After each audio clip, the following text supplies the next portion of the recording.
Dites, monsieur l'abbé, Oui. est-ce qu'un meurtrier, il peut devenir saint? Alors pas comme meurtrier, hein. Bien sûr que non. Il faut qu'il se convertisse. On peut prendre l'exemple de saint Paul, qui a persécuté les chrétiens dans les premiers temps de sa vie. C'est pas comme meurtrier qu'il est devenu saint.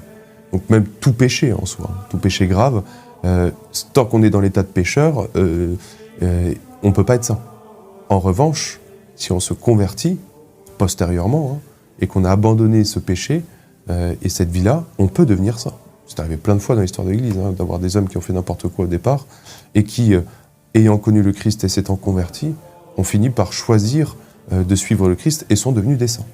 Période de conversion. J'en connais, enfin voilà, peut-être pas meurtrier, mais on prend l'exemple de saint Ignace, de saint Paul, de saint Augustin. Alors, ils sont pas... Saint Paul était meurtrier, oui.